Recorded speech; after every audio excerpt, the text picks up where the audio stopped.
This is the top 10 Planeswalkers and Commander. I'm your host, Joe Cherries. I'm your host, BZ, joined by Amber, and that makes us the Nitpicking Nerds. This is our 557th day in a row of making content, and we gotta appreciate our patrons for that, and you can join them in the description. If you do, we'll love you as much as we can without making you uncomfortable. Seriously, we appreciate you guys a ton. If you want to support us indirectly, you can go to tcgplayer.com. Link in the description. Buy all the magic cards you are going to buy anyway at the exact same price. And as long as you start with our affiliate link, you will be supporting this channel. And as always, this video is sponsored by Maraschiello.com. And within the video, there will be an ad for Maraschiello. But you can't guess the time code because it's impossible. So feel free to predict. Make your guesses, take it. And if you get it right, I'll say you cheated, so it doesn't even matter. Right. If you get it right, we'll give you Amber because you're not going to get it. Yeah, because you'll have cheated. Yeah, because you will have cheated. So this is the top 10 Planeswalkers and Commanders. Pretty straightforward. Planeswalkers we think are the best. We did this video 2.5-ish years ago, and we got, I will say, every single spot has changed except for one. Our opinions change over time. We're constantly playing Commander. We're constantly getting new information. We're constantly learning things about this format, so we constantly change our opinion on cards. This is a revamp of that list. A lot of the cards, there's 6, 7 who are in the list from before, but they're switched around. So we got a lot of different things going on here. Yeah, no CDH, no budget, as usual. Number 10, what is it? It's Jace, Wielder of Mysteries. He's 1 blue for a 4 loyalty Jace. Static ability, if you would draw a card while your library has no cards in it, you win the game instead. +1, target player mills 2 cards, draw a card. -8, draw 7. Then, if your library has no cards in it, you win the game. This card is all about its static ability. It is a way to win. If you have a deck that consistently can draw out its deck, mill itself, exile your library, any number of things that make you have no cards in your library, this is a win con in those situations. Now, I want to say, I think one of the reasons this card's only 10 is because we have Thoracle in this format. I think this card is not necessarily needed, even if you can mill yourself out, because Thoracle is such a good card. That said, this ability is still incredibly strong. And if Thoracle, for any reason, ever saw a ban, this card gets a lot better. Like, its strength increases because now it's the go-to option for this effect. Yeah, so we have all these other effects, but I will say the best one, if you just kind of have to play it in the middle of the game, is Jace. He actually draws cards. You know, he might even die right away, but at least you got Thought Scour, draw a card, gain a couple life because they attacked a Planeswalker, whereas Labman is just bleh. He doesn't do anything. Yeah, and in the decks that you're playing, if you're not going turbo version of the combo where you're just like, Demonic Consultation, get rid of my deck, win. If you're not doing a turbo version, Jace's Plus will go 3 cards deeper, and it gets you technically 3% closer to winning. I do love that math. Jace, not the best. He probably will die if you play him in the mid-game. We're not even saying that it's ever going to happen to you ultimate. We're here for the static, and we're here for worst-case scenario, he might replace himself with 1 or 2 cards. Exactly. You want to be able to consistently mill out your deck. That's the goal, and if you need to play him, he does something. He doesn't do nothing. Right, so let's go to number 9, taking a giant hit from his last appearance on our list, Oogen the Spirit Dragon. 8 mana for a 7 loyalty Oogen, +2. He deals 3 damage to any target. -X, exile each permanent with mana value X or less that's 1 or more colors. And -10, you gain 7 life, draw 7 cards, and you put 7 permanents from your hand onto the battlefield. This is the biggest, splashiest, most impactful Planeswalker in the whole format, basically. It's also the most expensive, and it synergizes with almost nothing outside of, like, pure colorless decks. Yeah, exactly. That's the main reason that this got brought down so low to number 9, is that it's not a card that really has much synergy outside of exactly colorless, which there's not many colorless decks. There's some. They exist. They're out there. But after that, it's like, well, what's Oogen's synergy? What does he work with? Well, he's just kind of an overcosted board wipe, and it's good because it exiles the whole board, doesn't care about types in colors that normally can't do that. Like your green deck that you have all this ramp in, all right, now I get a board wipe at 8 mana. I'll take that. That's an awesome upgrade from no board wipes in my deck that green usually has. And you can tailor it if you have some of the most expensive things, or, 0 it to wipe out all the tokens, get a good attack in. Oogen does a lot.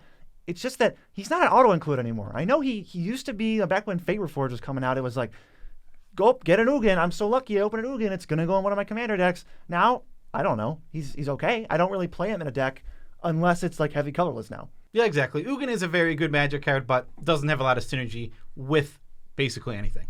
Next, we have Tibble, Cosmic Imposter, who has a front side that we're not going to talk about at all, because all we care about is this backside Planeswalker. 5 black, red for a Tibble Planeswalker with 5 loyalty. As Tibble enters the battlefield, you get an emblem with, you may play cards exile with Tibble, Cosmic Imposter, and you may spend mana as though it were mana of any color to cast those spells. +2, exile the top card of each player's library. -3, exile target artifact or creature. -8, exile all graveyards, add red to your mana pool. This card is a huge card advantage engine. What's keeping it so far down is, it's 7 mana. It's really expensive, and you want to kind of have a board that's kind of empty when you play it, and it's late game, so how empty can the board be?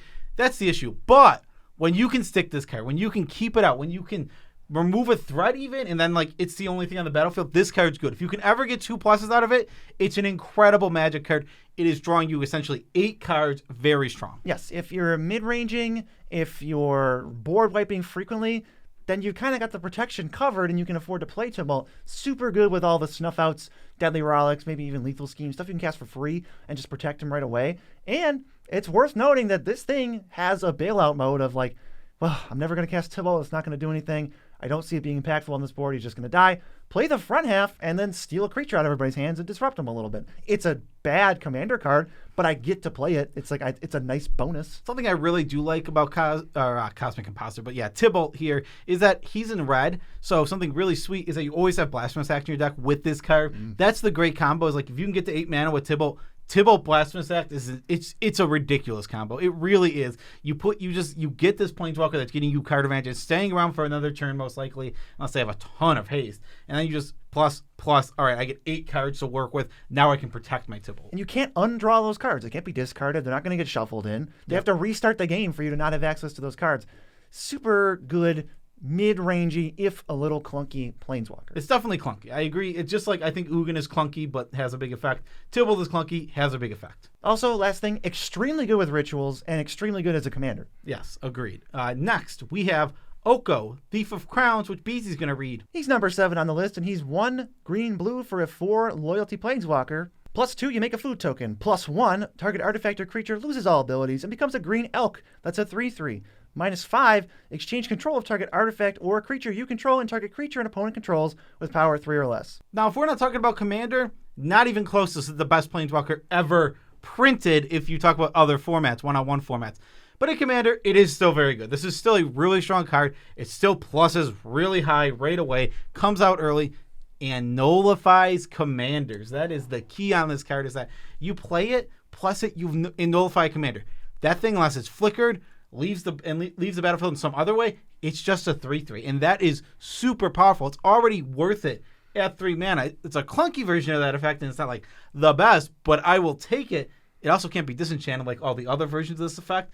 Super unique and strong. Yeah, Planeswalkers in general, they're pretty bad in Commander. We think they're not even close. The worst card type in Commander, but then you'll notice from these 10 on the list is they all have things that go way above and beyond. Jace is trying to win the game. They're all impacting the board a heavy degree the first turn you play them. You can draw cards or wipe the board. Oko is only 3 mana, so we don't need to get much mana back. In nullifying a commander, we basically already got there. He plussed to do it. Now he's at 5 loyalty. This might be super early in the game where you can afford to just let him take 3 from whatever you turn into a 3/3. Oko is pretty messed up. If you can protect him in the middle of the game, he's just elking everything. He's super Soul Ring, elk it. I don't care. I have to deal with it now. It's all the best permanents. Whatever the best permanent is on the battlefield, you're going to elk it. Unless, obviously, if it's an enchantment or a land. Artifact or creature. Not you. Artifact or creature. The best artifacts, the best creatures, they're just not going to stick around. They're going to be elked. And usually what happens is Oko leads to his own demise because he keeps making 3/3s. And because he keeps making 3/3s, wow, he can't protect himself. He's out. Fine. He's actually giving more. But that's fine. We get to nullify 2 of the biggest threats. Even just one of the biggest threats for 3 mana is on par. Just think it's Beast Within at sorcery speed, basically. And then he just keeps doing it every turn he survives, which is all just gravy. Yeah, it's gravy. We'll take the 1-for-1. Yeah, it's at sorcery speed. But we get a Planeswalker that now has to be attacked. That we're forcing our opponents to attack this instead of us in some situations. And we're pseudo-gaining life. So it's doing other things while being a Beast Within type effect. Yeah, the only thing that hurts Oko is you don't really have to play him in any particular strategy. He's just good. There's no deck that's finally, they gave me a food commander. Yeah, I mean, he really doesn't synergize that much. He's just a good generic card. So he'll basically flatline. He'll only be this good but it's really good. Yes. Next, we have Narset, Powder of Veils. 1 blue for a legendary Planeswalker. Narset enters with 5 loyalty. Static ability, each opponent can't draw more than 1 card each turn. -2, look at the top 4 cards of your library. You may reveal a non-creature, non-land from among them and put it into your hand. Put the rest onto the bottom of your library in a random order. She ultimates right away. She does technically ultimate right away. Her biggest and best ability you can just do is Impulse, yeah. As soon as she comes out, but she can't get creatures, so she's worse than Impulse. What I do like about this is, yeah, you're probably going to replace your card right away. So she comes down, you always get your card back. Then she's this annoying stacks piece that can be attacked. But on top of all that's a good card within itself. Combine that with the fact that Narset followed up by any sort of wheel is a pseudo win. It's not really a win, but it puts you in a dominant position where you're probably 90% to win the game. It's about as close as it gets. I think it's 90%. It's like you're going to win 9 out of 10 games you do that. That sounds about right. Like you'll lose one of them where, sometimes your opponent draws the right cards and they get out of it. But otherwise, you're just winning with this little combo. Yep. Narset, Windfall. Okay, I spent 6 mana and like $5, and now you have 1 card in your hands and I have 6. Let's go. Let's play the game now. Yeah, exactly. And like I said, if they can't remove this is a stacks piece. It's super annoying. Brainstorm does nothing. All of their cantrips start doing nothing. The Monarchy. The Monarchy is way worse. So you want to take the Monarchy? Go ahead. I don't care. I don't actually care because you're not going to actually get anything out of it. There's so much that this card does for only 3 mana. That's like what's great about it. Like for 3 mana, that always replaces itself. Always replaces itself right away. I mean, make sure your deck has enough cards to replace itself. If you're a heavy creature deck, Narset probably doesn't belong in there. Yeah, but the static ability that just makes it even more annoying than the other ones on this list, because she does something right away, and then she will continue to do something whenever that ability comes up all the time. She always gets her card back. Pretty oppressive. It's incredible. Like you always get your card back right away, and then they have to remove it so they can get card advantage. I mean, when I see Narset, I go, that's a huge threat. Not only am I stifled on card draw, but I might lose the game if they untap with it. Yep, very good card. What's next, BZ? It's Ashyak, Dream Render. 1 Dimir Hybrid for a 5 loyalty Ashyak. Spells and abilities your opponents control can't cause their controller to search their library. That's a static ability. And their ultimate is -1. Target player mills 4 cards, then exile each opponent's graveyard. So they come down and already ramp, shut off. Fetch lands, shut off. Tutors, shut off. There's a lot on the static ability. And then you just get to snipe everyone's graveyard, permanent. That's not going to go back to their yard. It's gone. They're exiled. And you get to self-mill yourself. Or if you don't have much to self-mill, which is rare, I would say this is pretty good with self-mill, you just get to take 4 cards out of someone's library again. Yeah, I think some of the most underplayed cards in Commander are Graveyard Hate. I think they're really important and really good. And 3 mana to exile all of my opponent's graveyard while putting 4 more cards in mine is already decent. It's really close to being worth it. It's already close and playable. So the fact that we get this Planeswalker with the static that turns off a bunch of different cards in the format, like a ton of fetch lands, tutors, anything along these lines, anything that goes and searches the library, these things are all shut off, which is awesome. We absolutely love that. And then Graveyard Hate. I think Graveyard Hate, seriously, I have noticed it is an underplayed thing. I want it in way more games than I have it in. Mm-hmm. I'm definitely going to be putting more in my decks, and Ashyak is one of the better ones. It's just they are very, very strong. Yeah, and they stay at 4 loyalty after you minus them, so not super weak. They're going to need to be attacked by like 1 or 2 creatures to take them out. So I think Ashyak has the potential to stick around, especially it's not going to kill you. It's just good. It's not like Narset has to die. I think that card has to die. This just needs to die. Like it probably has to go at some point. It can't stick around. But the graveyard thing, it's already done. You can't undo it by killing Ashyak. So I feel like this one is liable to stay out more. And something else about Ashyak and the last 2 cards we just did is that all of them are 3 mana, meaning they're easier to protect as you go into later game because you can usually go double spell with a 3 mana card like this. Or play it on turn 3 and where no one has anything. Exactly. You go first. Both of those situations are very true. Up next, number 4, it is moxfield.com. A website. The best deck building website I've ever used. We use it on every single deck we build. If I'm going to build a deck and I have some cool idea in my head, I don't start with my cards and go through my collection. No. I go to Moxfield and I type in all the cards and then I use other websites and I put all of it into moxfield.com. Then I view my deck, I look at it, I make cuts.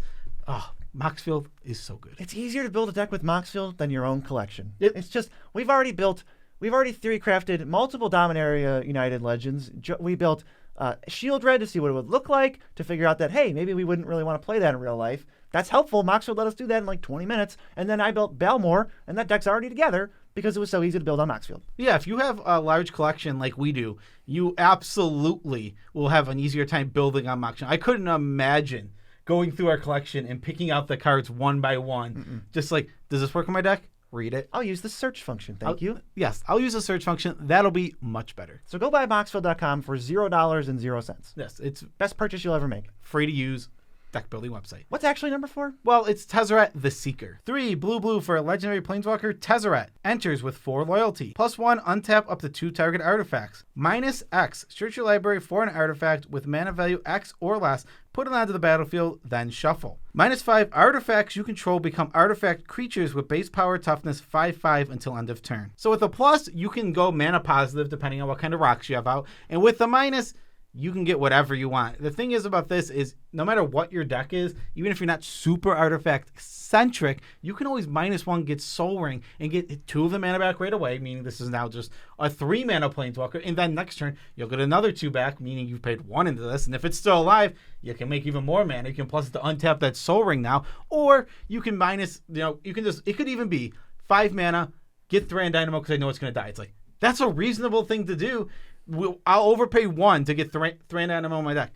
Get a combo piece. Do a ton of things with this tutor. Yeah, but like the rest of these planeswalkers on this list, pretty much, the ultimate is just flavor text. We don't need the ultimate to make a planeswalker good. That's part of why we can't rely on the old ones, because their first 2 abilities stink, and they have a good ultimate, but we're never going to get there. I don't care about making 5/5s. I'm going to go get the best card in my deck, and then I don't care what happens. You can go kill Tessra. Waste your time on it. I already am using my other rock or my other resource to kill you. Yeah, exactly. Find a combo piece. That's Basalt Monolith. That's one of the things that makes this card so good. Is there are so many artifact combo pieces. They're all over the place. So if one of your combos in your deck has artifacts, you can just throw in Tessra the Seeker to go get it. Throw in a bunch of different ones. I mean, like Basalt Monolith, Rings of Brighthurst. Both halves of that combo are artifacts. Oh, here's a Tessra, but it's actually Krark Clan Ironworks, and I'm about to go off. Yeah, exactly. Or here's this. I have Rings of Brighthurst in the field. Here's Tessra. Oh, actually, it's going infinite with Basalt Monolith. Here we go. Perfect. Yeah, the Tessra, you gotta answer them because tutors are good. They're very, very strong. Did you know that? This is a 5 mana tutor, which is overcosted, comes with a body, and puts it directly onto the battlefield. A 5 mana blue tutor that puts any artifact that costs 4 or less directly on the battlefield is a playable Magic card already. And then just does it every turn, or it makes mana the next turn if it doesn't die. Because they put to be clear, because we've talked about how much we hate 5 and 4 mana tutors.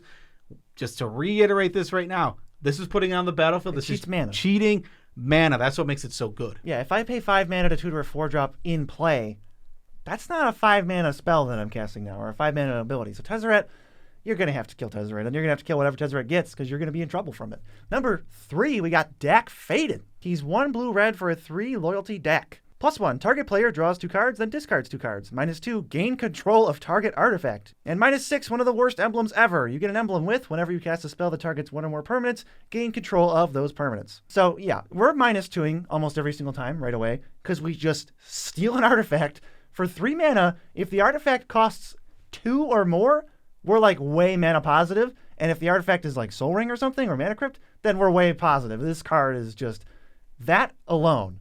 Plus, then if it survives, you can Faithless Looting. I even like the random wombo combo with Narset, where you can force them to discard 2 cards or draw 1, discard 2. Another card that has a similarity to Tessra, in that if this was a sorcery for 3 mana that just took control of an artifact, I'm in. I'm just playing that. It's a playable Magic card. We get more on this. We get that sorcery that takes it, leaves a planeswalker behind, has to be attacked to die, and then it starts Faithless Looting to draw us and filter us cards. Not draw us cards. It filters cards for us. Yeah, it's super... That ability I've activated many times. It's so nice to have. It's like, oh, gee, thanks, Dak. You're actually doing a lot more. I'm going to dig to find a removal spell or another proactive play. Thanks, buddy. Yeah, Dak Faded is a very strong Magic card. Like you said, if you can go mana positive with this I'll take the Wormcoil Engine. All right. I'll take your Wormcoil Engine. Just take their Soul Ring. Soul Ring's in almost every deck.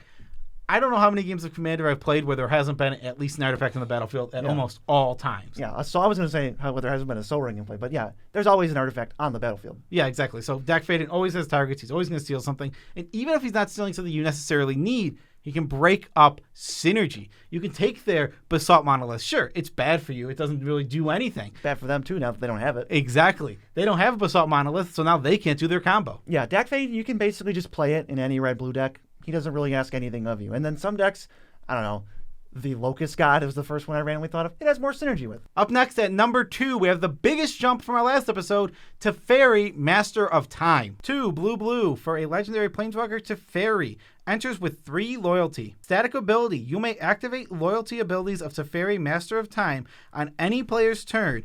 Anytime you could cast an instant. +1, draw a card, then discard a card. -3, target creature you don't control phases out. -10, take 2 extra turns after this one. This card is absolutely silly. It activates 4 times in a turn cycle. If you untap with Teferi twice, guess what's going to happen? You're going to ultimate him, and you're going to keep Teferi around. And all that took was going around the table twice. Now, is that easy to do? No, but you get to look and dig for all the cards you need to protect him. It's 4 mana. It's not super expensive. It's not up in the 6 range where it's like going to be your only play for the turn. Or you play like any ramp on turn 2 and play this on turn 3. It's going to be pretty protected in itself.